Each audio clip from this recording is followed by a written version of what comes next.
Saturn 5. Inside the large white building is the Yeah, Saturn 5 rocket. And this is the type of rocket that took astronauts here to there. It is a real rocket in the building, not a mock-up. It would have been used for future Apollo missions if it weren't for budget cuts. Fluid distribution throughout their entire body. And while in space, astronauts' spines can elongate up to 3 inches. Their DNA molecules elongate, and they can lose 1 to 2% of their bone density and muscle mass for every month they spend in space. And NASA's working very hard to understand and prevent these changes because future plans to go to Mars and beyond would be at least year-long missions. And if those trends continue during that time, an astronaut would lose over 70% of their bone density and muscle mass. And we just simply don't know yet if a human being can recover from this.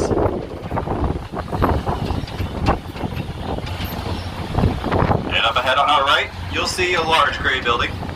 That is the Space Environment Simulation Laboratory, which houses 2 very large vacuum chambers, both of which are National Historic Landmarks. The larger chamber, Chamber A, is used for testing spacecrafts, and Chamber B is used for testing spacesuits.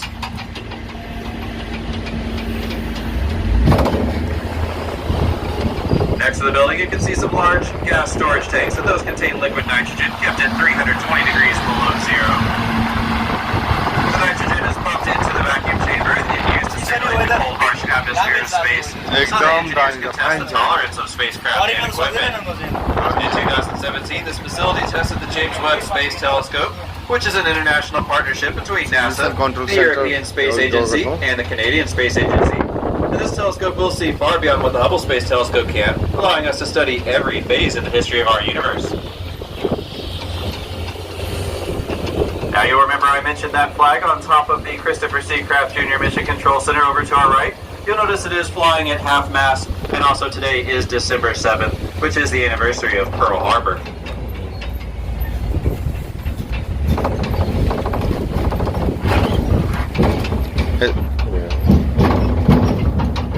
And on our left side, we have Building 9, which is the Space Vehicle Mock-Up Facility. If you haven't taken our general admission tour to the astronaut training facility yet, this building is where it takes you. And it contains full-size mock-ups of the International Space Station, robots, space exploration vehicles, and other important equipment astronauts use to train with.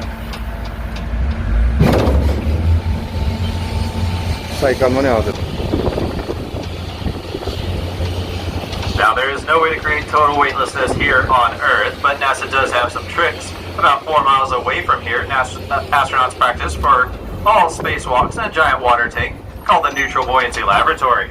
The 6.2 million gallon swimming pool essentially submerges a model of the International Space Station and allows astronauts to train in their spacesuits and become essentially weightless underwater. They'll train up to 6 hours underwater for every hour spent in. Now if you look off a little further to the right, you'll see a couple tall buildings. The shorter of the two is Building 4, and that building houses all the offices of the flight directors and astronauts. And the taller building is Building 1, and that is the headquarters of JSC. The top floor is very important because it houses the office of the director of JSC, and that role is currently filled by Mark Geyer. He is the former JSC deputy director and manager of the Orion program.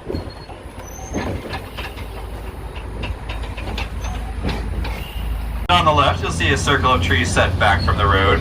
That modest stand of oaks is the Astronaut Memorial Grove, established for the 10th anniversary of the January 28, 1986 loss of the Space Shuttle Challenger and its crew.